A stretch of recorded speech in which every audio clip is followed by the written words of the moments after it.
Okay, so we're on day 2 of Mishlei 21:4. Rum Einaim Urachav Lev near Resham Chatas. So Rum Einaim is haughty eyes, okay, or haughtiness. It could just be haughtiness. It doesn't have to be haughty eyes, right? Because that's an idiom. Rachav Lev, literally wideness of heart, which Mitsudas David said means like unrestrained desire. Funny thing, by the way, the side point, I looked in, I did a search to see where else that phrase is used of Rachav Lev. Ironically, the only other place it is used is about Shlomo HaMelech in a good way. Okay, so I don't know what to make of this. Let me see if I can find it here. Big heart. Like, what a big heart. kind of. So it's in the description of Shlomo HaMelech, his Chachma. So it says Vayechkam Mikol. This is in Malachim Aleph Hey Yodav. Vayechkam Mikol Adam Me'ezan Ha'ezrach Dehimam L'Chalkol V'Darda B'nei Machol Vayhish. No, sorry, that's the wrong pasuk. Test. Vayitin Elokim Chachma L'Shlomo Utvuna Harbem Me'od V'Rochav Lev Kachol Asher Al Sfas Hayam. So God gave Chachma to Shlomo and a lot of understanding and wideness of heart. Like the sand that is on the seashore. Okay, so the only commentator I found to actually like address that phrase is the Malbim, who says Rochav Lev Ladaas Kol Prate HaChachmos V'Hatachunos Uminehem Asher Ein Lahem Sof. To know all the particulars of the wisdoms and the structures, I don't know, the designs and their types which have no end. So that makes sense in the context of Chachma. If Lev means mind and wideness of mind means a mind that can know all the particulars. So my like, you know, so can we use that to just understand a little bit better how Rochav Lev could mean like unrestrained desire? I think we said something like this yesterday. Yeah. Well, Lev is more the emotions track. Yeah. And like Rochav means like almost endless. Yeah, exactly. Like infinite desire. Exactly. Right. So infinite. So Lev is mind or emotions. Rochav means like infinite in terms of its particulars. So with Shlomo, if it's talking about his mind, it means that his mind can encompass infinite particulars. But if it's talking about your emotions, it means that your desire is for infinite particulars. Yeah. Is it the same shorish for like Rahab? Like Rahab? Yeah. Wide. Yeah. Okay. Yeah. I think it only means wide. Yeah. Okay, so hot take, is it possible that the first half of the pasuk is meant to be somewhat positive and it's meant to counteract the negative? Ooh. Okay. So let's I like that approach. I do want to review the other one first, so just put that on the side. But it's a good hot take, and also good matir for like having a reading of of like you know, just preface it with the phrase hot take. Okay, near Resham Chatas.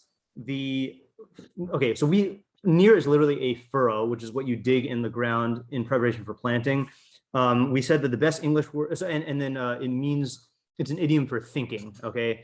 And so the best English word we said is plotting, which is a land and thinking term. So the plotting of the wicked is chatas, which either means sin or mistake. Okay, so let me try stating the idea we had yesterday at the very end, which was, and then we'll try to read it, the pasuk accordingly. So I'll just say the idea first, is that we think of a Russia as someone who is like, well, Russia is someone who has an anti-justice approach to life, where he basically is not viewing himself as part of the system, but at the contrary, he wants to be the system. He wants to like just usurp everything in the system for his own end, for his own power, okay, to dominate, okay?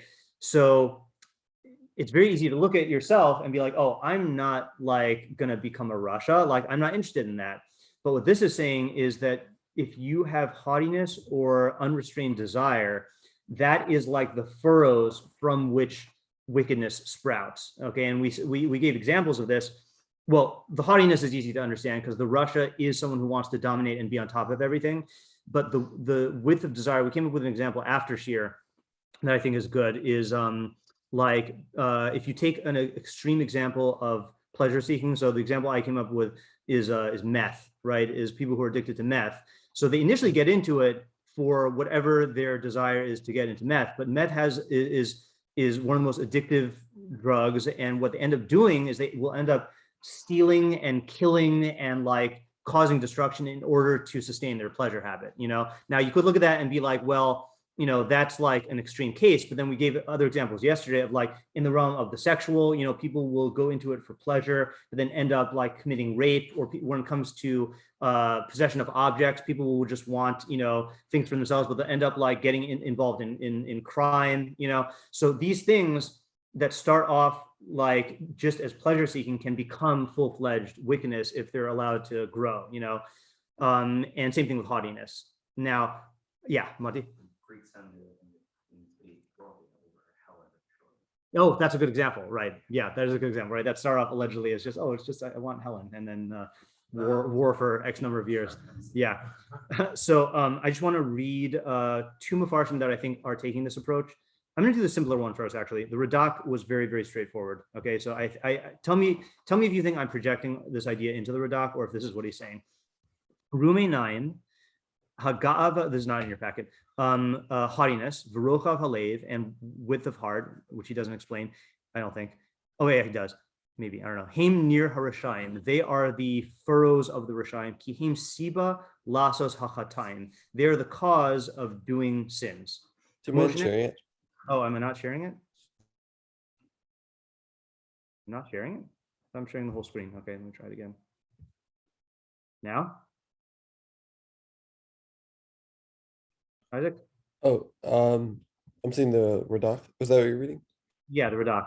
Okay, sorry. I thought you were. Okay, I was sharing it. Oh, sorry. It says they are the cause of doing sins. Kamosha Nemar, as it says, as it says, your heart will become haughty and you'll forget Hashem. So it's interesting. He does connect it to forgetting Hashem. He's not saying that it's a direct. I don't know if that means if that's a separate idea, but he's saying basically like, remembering Hashem binds you to keeping halacha, but then once you become haughty, then you forget Hashem, meaning that you don't subordinate yourself to his will. Okay. Adam ose harisha basade k'dei laharbos tua, just like a person digs a furrow in a field in order to increase his produce. Kain harashayim osim nir bilvavam. So too the wicked. No, wait, this is different. They make a furrow in their hearts. V'zorim bam hamachshavos haraos, and they plant in them evil plots. Lahatzmiach ha'averos, to grow averos. Shem tevuos machashavdam, which is the produce of their thoughts. Al derech uferach karosh mishpat. Okay, that is different. Sorry, I thought this was the same. Let me just hold on to that for a second. Let's go to Rabianu Yonah. This is in your packet, but it starts off on the top of, or not on the top of the next page. On the next page, first words on the line are kamo v'chatas v'kamo shemesh yareach. Ubir Inyan, the explanation of the matter is ki haga'ava nir harashayim. Haughtiness is the furrow of the Rashayim. Ki mimena yifru v'yirbu avonos. Maybe I am projecting, because from it will grow and increase sins. Kasher tafre v'tanu hatuvu b'sivas anir. Just like a furrow will cause produce to grow. Ki b'ga'avasan v'ga'onam yirdifu aniyei arts, because in their haughtiness and their arrogance, they will pursue the poor of the land, poor people of the land. As it says, in the haughtiness of the Rasha, the ani will get burned. And they will subordinate under themselves those who are good, meaning they'll take advantage of them and oppress them. And they will instill fear into the people in the land of the living.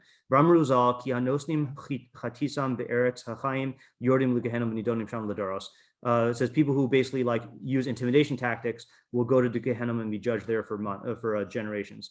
Vaydabru lashon hara, and they'll speak lashon hara. V'yishkuchu es Hashem yisrael, and they'll forget Hashem. Shnemar v'ramla v'vachav v'shachata es Hashem. Umilvad Hashem gaiva siba la'averos hatumos. And in addition to gaiva being a cause of severe sins, etzem hagaiva hi chatas. The essence of gaiva is sin. Ki ba'aleha, because those who have gaiva nitav lifnei Hashem, they are abominable to Hashem. Shnemar, as it says, Hashem kol gova lev. An abomination to Hashem are all of haughty heart. As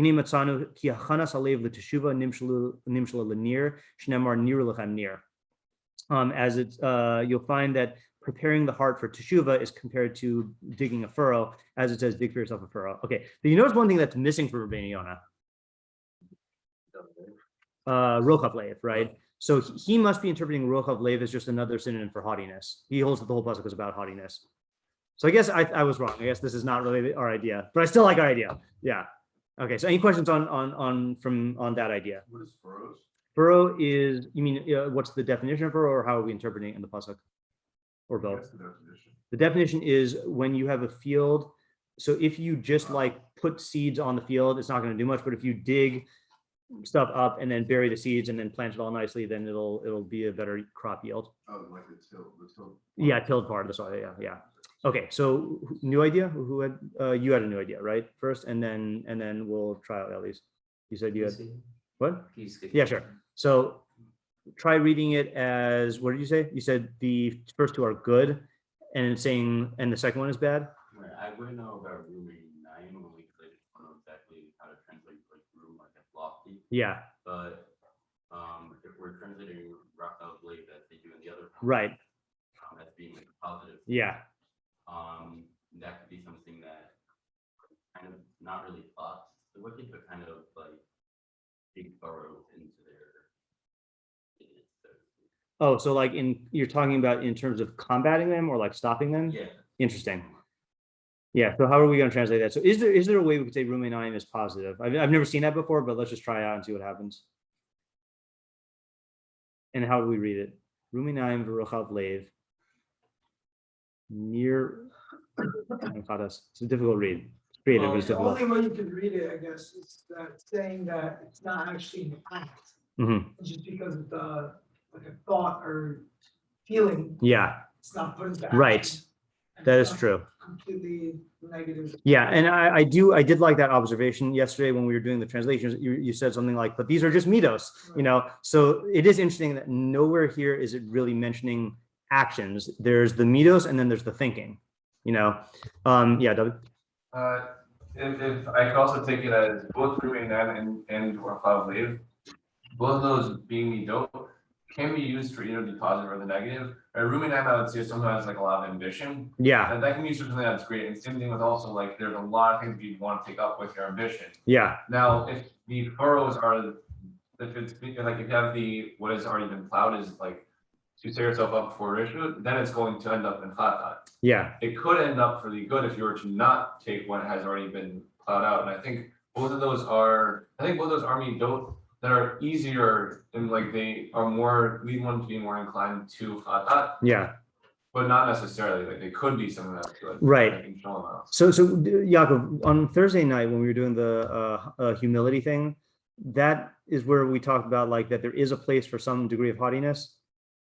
Yeah, the 160. The 160th or 164th of haughtiness, right? In other words, that like if you had a complete no ego whatsoever, then like there's a danger that you just might not do anything, you know, right? So that's like the only like place I can see applying your idea of like channeling it to the good. Or I think the example that they gave there was a Talmid Chacham needs to have, or a leader needs to have some sort of like haughtiness so people don't trample over him, like for societal purposes, you know? Yeah.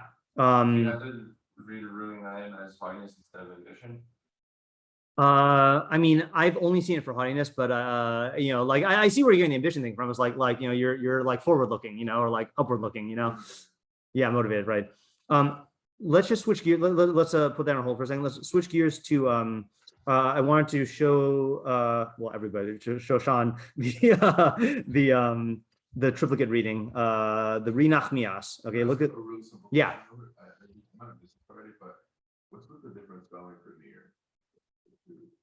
There's two different spellings here. Are there? Yeah, like with yod, one has a yod.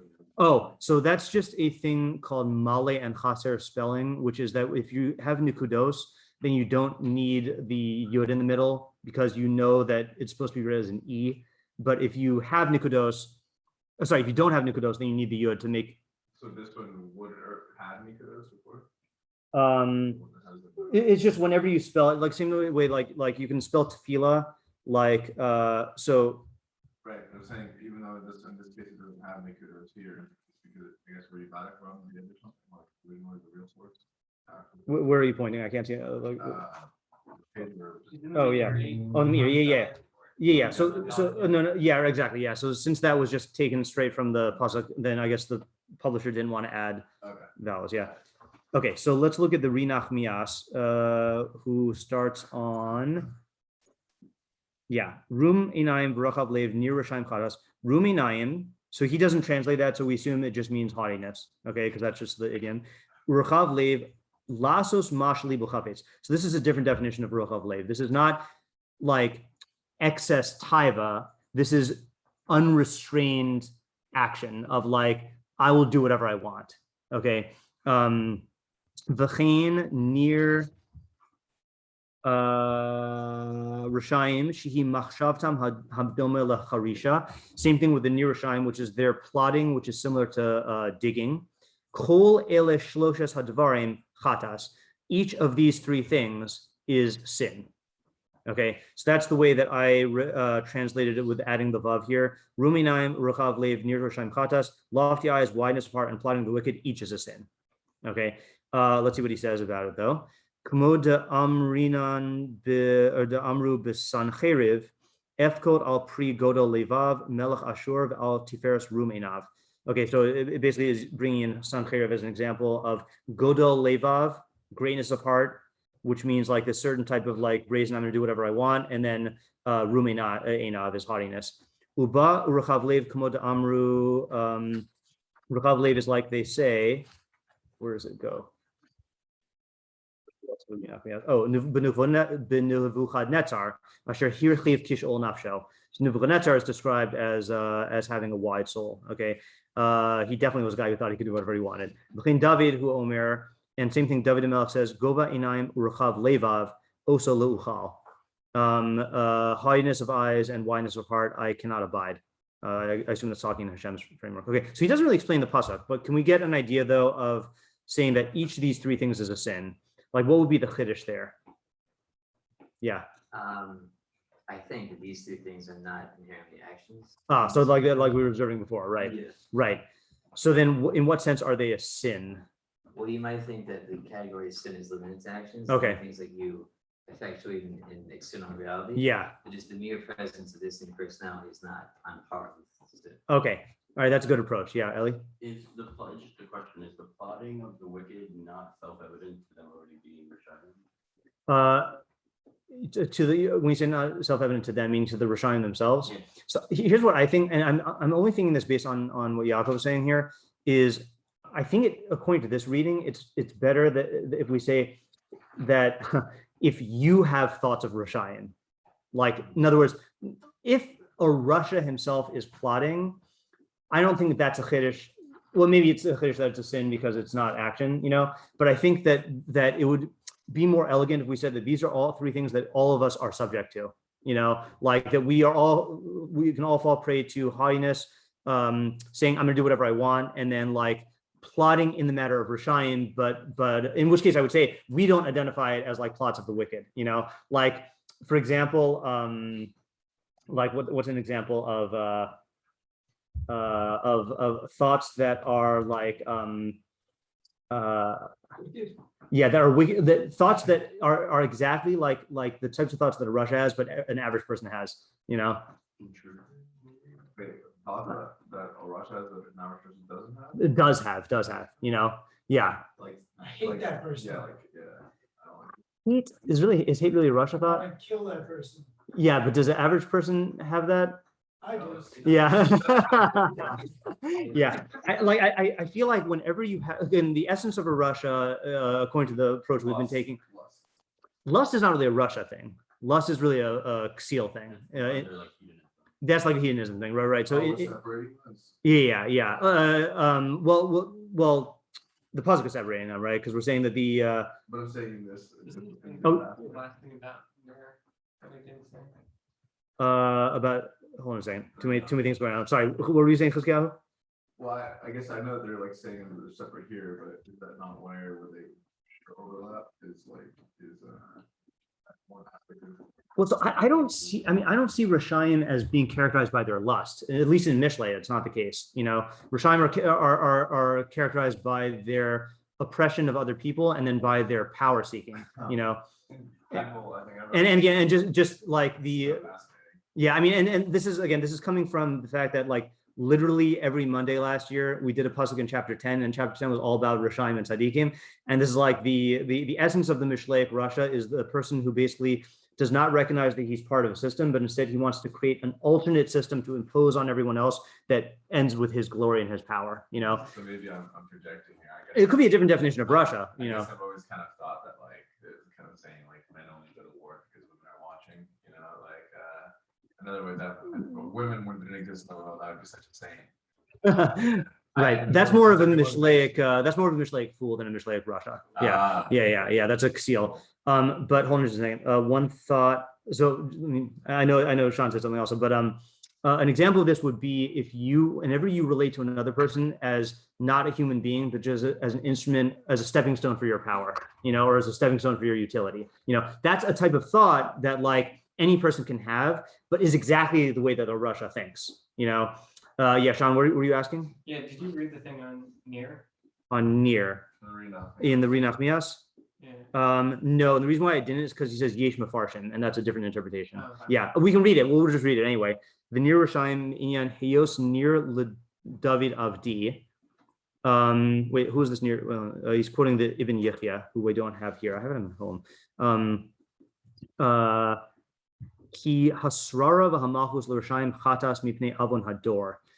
That's interesting. Yeah, it's a completely different idea that authority and monarchy come to Resham because of the sin of the generation.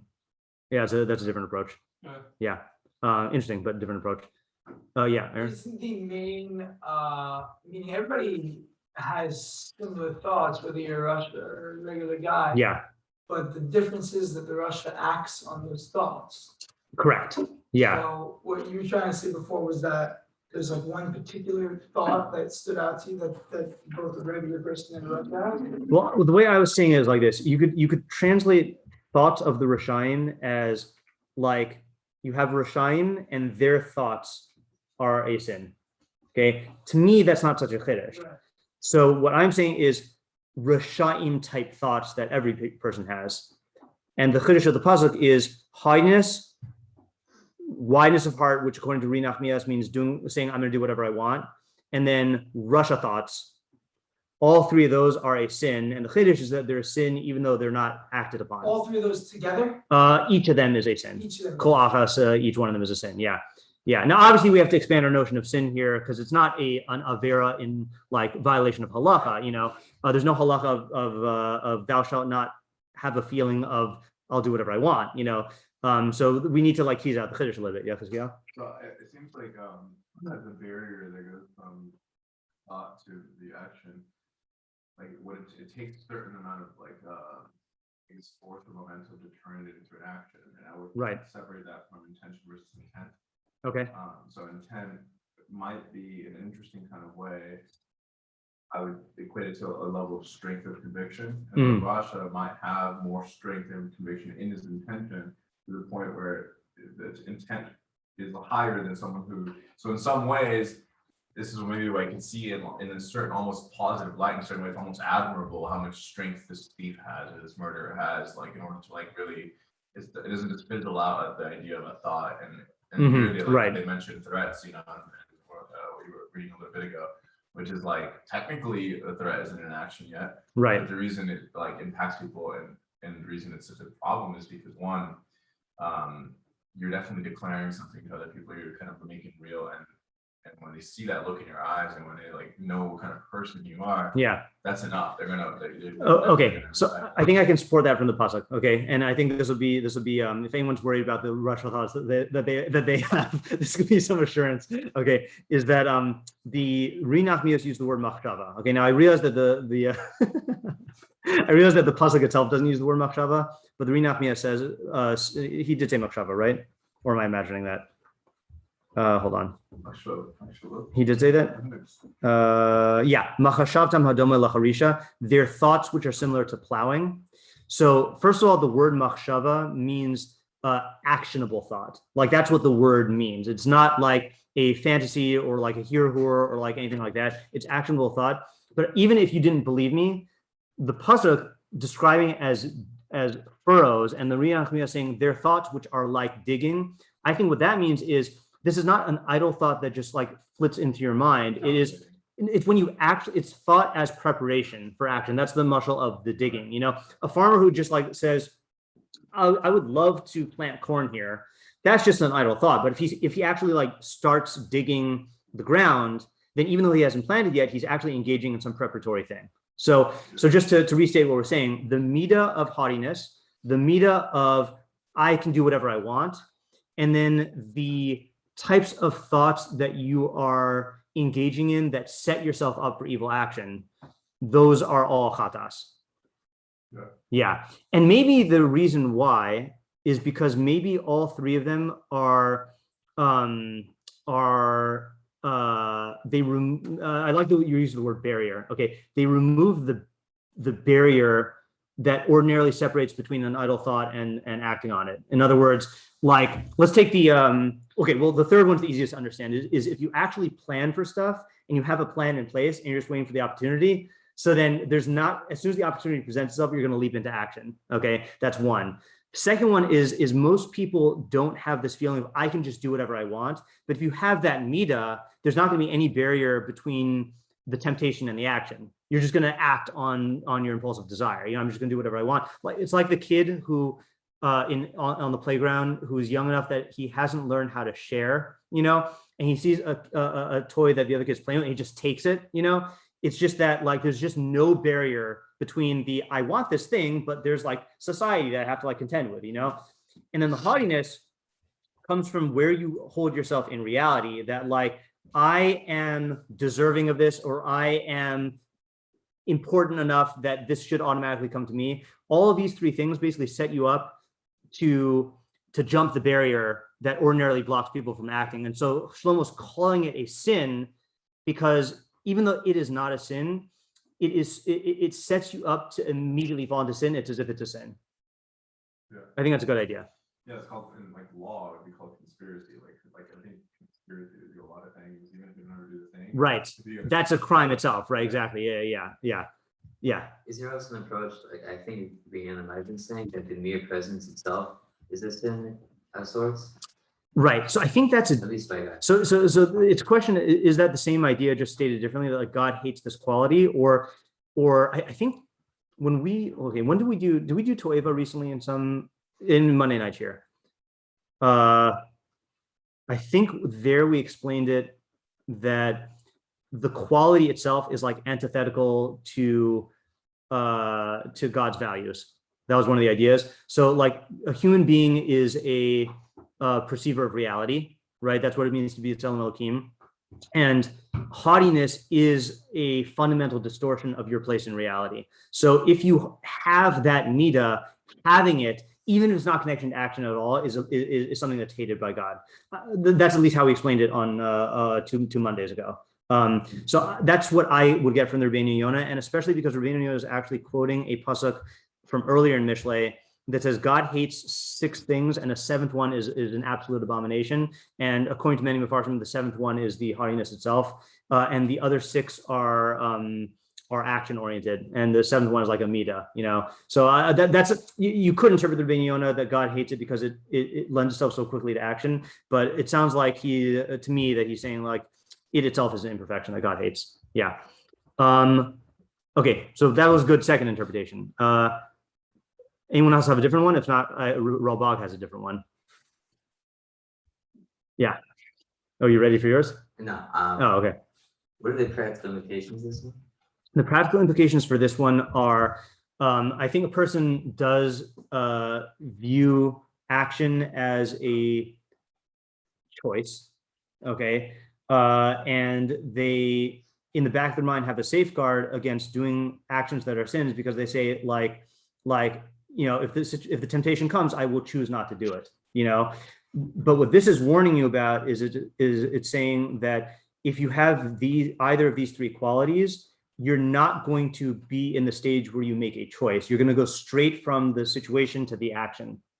So if you have haughtiness, and I think, by the way, I don't think this is overall haughtiness. I think it could be limited to a certain area. Like, let's say, for example, I'm not saying this about you. I'm just saying this about the example that you talked about. Of let's say, let's say someone views themselves as a really, really like as the best like investor in crypto, and like I always know like what's going to be like really good. So what's going to happen is that haughtiness can make him feel like he is automatically equipped to make this like reckless investment, and he won't go through the stage of decision making. He'll just be like, I'm really good, and he'll just do it, Or if you're like a Nebuchadnezzar, or a spoiled kid, whose parent never said no to him.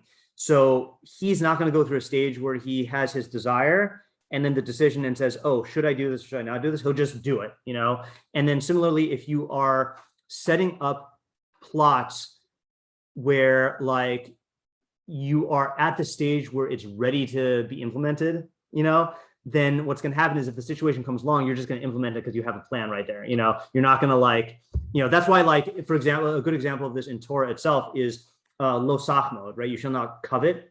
So what's the actual, so there's lo sachmod and lo tisaveh, right? You should not covet, you should not desire. So not coveting, if you look, I always forget which halacha section is this. Isaac, where is this in the Rambam? Is it Mechira? I always forget it's in Mechira or like somewhere else in Kinyan. Mechira sounds right. I don't remember. Okay, let's see. No. Is it in? Can't be in Zechim Matan. Is it Gazela? Yeah. It's in Nezakim. Where are we? There we go. And it's in. Is it Geneva or Gazela? I think it's Gazela. Yeah. Okay, so let's just check this out for a second. Taf mode. Yeah. Okay. So let me share the screen. Okay. So you have here. Okay. Kolachom made avdo o amaso o beso b'keo shachavero o kol davar she'efshar sheikneu mimenu. So anyone who covets the servant, maidservant, house, or items of his fellow, anything that it's possible for him to acquire. Okay, meaning it has to be an actual object that you can have ownership over. The hichbid alav b'reim. And I'm just gonna use this example. Let's say like you have your phone or something like that, and let's say I covet it and I pressure you with friends, v'hiftir bo, and I pester you about it, ad shalakha until I take it from you. Even if I give you a lot of money. So let's say like I pressure you into selling your phone to me. Over below sase. So then I violate a lo sase shnemar lo sachmod. Okay, fine. So that's for lo sachmod. But then kol hamisave beso o ishto v'kel shalavero, anyone who desires the house, the wife, or the items of his friend, or anything that is possible to acquire from him. And now here's the part.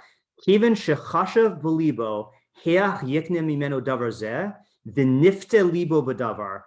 Once I plot in my heart how I will acquire it from him, and my heart is seduced by the plot, over below sase, then I violate below sase. So that's, I think, the type of machshava we're talking about here. Okay, meaning it's not just, oh, that's a nice phone, I want it. It's I come up with a whole plan of how I'm going to get him to sell me the phone, and then I become obsessed with the plan. Resolve. Yeah, the resolve, or even I would say not even resolve, because that's like yigmor belibo. This is nifte libo. His heart becomes seduced, like you just become like obsessed or like taken in by the plan. That's the los hase, So if you are at that stage with any machshavos of resha, you're going to go straight from thought to action without any intermediate phase, So that's the practical thing is if you find yourself with any of these three qualities, then you really have to like guard against that and like work on getting rid of those things and not think that you're going to avoid the action simply because you're going to choose it, because you're not going to choose it, Yeah, and it sounds like also you could use the excuse like, oh, I can't choose, I can't make my, I can't control my thoughts. Right. But it's like an attitude thing, It's like you can choose the kind of attitude you give to things. Right. It's a kind of a subtle thing to show externally, maybe, or show how you do that externally. But when like, when your eyes like, when you decide, like they even have like these ideas that if you make yourself smile, yeah, like you change, like you didn't have to kind of fake it at first. And so like I think that comes from like, well, if my attitude is currently like the negative one, where's that coming from? Like, oh, maybe it's from like a lack of gratitude. There was some action that came before that, maybe a negligence in making sure that your attitude was positive or not hateful or something that led to it, now becoming. So you're describing like techniques for changing your thoughts, which is definitely relevant if you want to undo this thing. But just to be clear about it, like the level of thinking that is actually the danger is when you find yourself engaged in practical planning. Sure.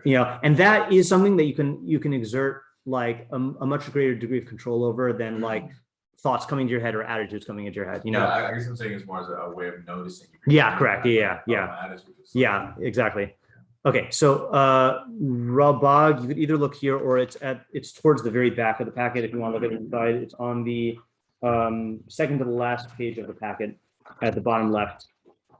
Hine Misha Yarim Einav La'ayin. So this is classic Ralbag. He's going to apply this to learning. Okay. If you raise your eyes, okay, to investigate something which is not within the limits of the human intellect to analyze, okay, to grasp, okay, so you go beyond the limits of the human intellect. Even though you are Rachav Lev, he takes it like Shlomo, okay, even though you have Rachav Lev, meaning you have a very, very like good wide mind. And because of the width of your heart, you are able to engage in deep investigations.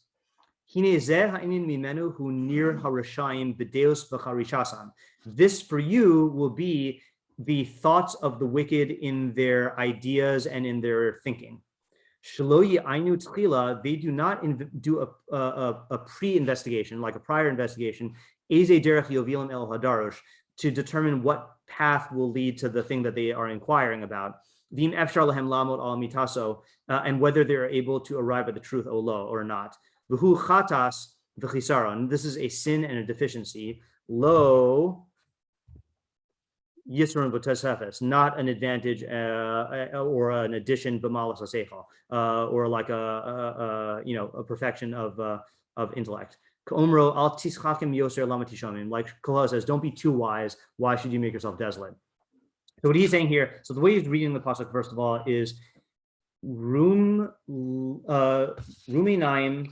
v'rochav lev, someone who is lifting his eyes to investigate something lofty and has a broad mind, okay, nirushaim chatas, those could be thoughts, those are thoughts of people who are Resham in ideas and will be a sin, okay, or will be a detriment. And what he's saying basically is don't exceed the bounds of human intellect, thinking that you're capable of grasping something that you're not, and I looked at the Ralbag on that pasuk in Kohelet that he quoted. So the pasuk is a fun one in Kohelet 7. Let's see, Kohelet 7:16. Al tihi tzadik harbe, don't be too much of a tzadik. Val tischakam yoser, and don't be too wise. Lama tishomim, why should you make yourself desolate? So the pasuk means, hold on, according to Ralbag, that's for tzadik. Al tischakam yoser, yoser min haroi, don't be wiser than the proper amount. Okay. There are things that is impossible for a person to grasp. And it's not proper to investigate. Like someone who investigates, that's a reference to Chagiga 2:1, the Mishnah about things you're not allowed to investigate because they're beyond the grasp of the human intellect. So he says, and other investigations, and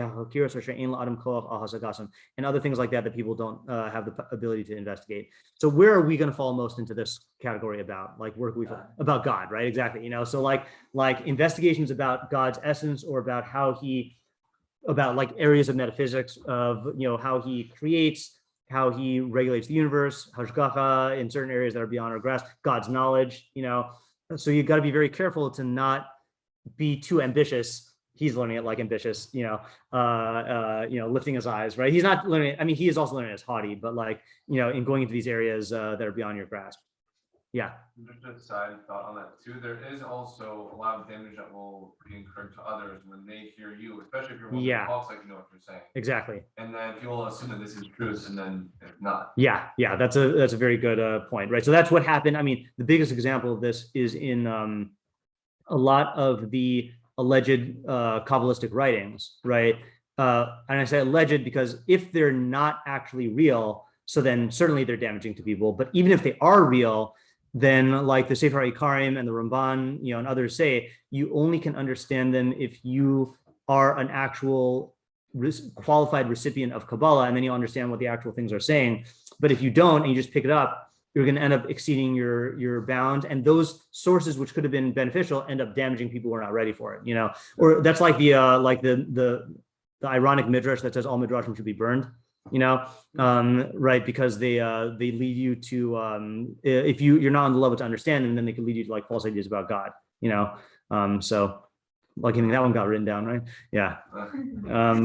Yeah. Okay. Any other angles we want to take on this? I think I had one more that I flagged just as a possibility we could look at. Malbim was similar, but I don't know if we can understand him. Malbim. Let's see. Which you don't have, sorry. Malbim is here. Yeah, so here's what the Malbim says. Ruminaim ruchav lev, ruminaim hu mashi yisgae b'seichel hayuni. So he also says, like the Ralbag, it's when you're haughty in regards to your theoretical intellect, like your intellect that you use for investigating things. Shenidme lo shemasi kakol, that you think that you've understood everything.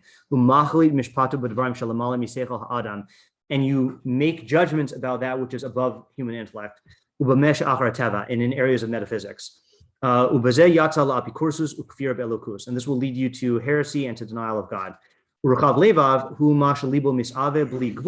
he does take Ruchav Lev as unrestrained desire, and there's no end to your fantasies, your lusts. Oh, by the way, which Isser of Taryag, which Losas in Taryag is he talking about? Right? It's funny how the pasuk reverses it. It says Levavchem is really heresy and Einechem is taiva. It's an interesting thing, right? But he's saying basically it's about pursuing unbridled intellectual investigation and unbridled taiva exploration. Okay, Nirushaim Chatas, Hanir Huma Shechorshim Hasade. Oh, so he gives a different interpretation of nir. He says it's not digging furrows. He's saying Hanir Huma Shechorshim Hasade La'akor Hakotzin, to remove thorns, Ulahasir Kol Hama'akev El Yitzias Hazera, and anything that could interfere with the Yitzias Hazera. I assume he means growth. I don't think he means like planting. Kine Harashaim Zorim Hachatas Al Talmid Levavam. The Resham plant the seeds of sin in the furrows of their heart. Aval Yuchal Lios Shlo Tigdal Hazera. But those furrows might not grow, those seeds might not grow. Im aidei haseichel hayuni or aidei haseichel hamasi. Either because of the theoretical intellect or the practical intellect. Aval rumeinaim, but haughtiness of the eyes in intellectual matters. Hu hanir bal ya'akev haseichel hayuni. That's like the removal of the weeds that would have impeded the theoretical intellect. By fearing Hashem and comprehending His truth. Ruchav levav hu hanir bal ya'akev haseichel hamasi, and wideness of heart is the furrow that prevents the practical intellect from emerging. Ki tavas halev tiniehu el hakatas, because the desire of the heart will lead you to sin. So what he's saying is like this. Okay, nir is the process of removing weeds and things that can impede growth. So Reshayim will have seeds planted, but they're not necessarily going to grow if there are weeds there. But haughtiness and in intellect, in theoretical intellect, and unbridled desire in the practical intellect, those are the weed removers. So if you have those things, then the seeds in your heart will sprout. It's very similar to the idea that we were saying from what Chizkiyahu was saying. Okay, is that it's just he's only applying it to two of them. It's saying basically that there are these things that ordinarily would impede the potential sins from actually sprouting. And if you have haughtiness or if you have unbridled desire, you'll be removing those impediments, and then the seeds will sprout automatically. It's a similar thrust of the idea, even though it's not exactly the same. Yeah. Sorry, space out a little bit. He's saying the weeds are the gaiva. He's saying near means weed removal. So the ruminaim and the rochav lev is weed removal, which would allow the seeds that might not have sprouted to sprout. Are those bad qualities though? They are bad qualities. So if you have seeds that could sprout into bad actions, and you combine that with haughtiness, or you combine it with rochav lev, then it'll sprout. All right, so let's do a quick summary of what we had. So the new idea we had, do we only have one new idea of the triplicate reading, or do we have two new ideas? All right, well, let's do this one. The triplicate reading was basically saying that ordinarily there's going to be a barrier to doing sinful actions, right? Which is there's going to be this intermediate phase where you pause and think about whether you should do this or not. But there are three things that could remove that barrier: haughtiness, which is an exaggerated view of where you are in reality or what you're entitled to; rochav lev, which in this context means saying this belief, I can do whatever I want; or machshavos harashayim, which means Russia-like planning, which will like set the stage where you'll spring into action if the opportunity presents itself. So the practical implication is, don't think to yourself that that I can avoid doing these sins. If you have these three qualities, then there's not going to be any barrier. You're just going to automatically do them if they present themselves. Yeah, I feel like we had another refinement for the first idea, but I don't remember what it was anymore. All right, let's stop here for today. This is why people need to all learn agriculture. Yeah, it's true. Yeah.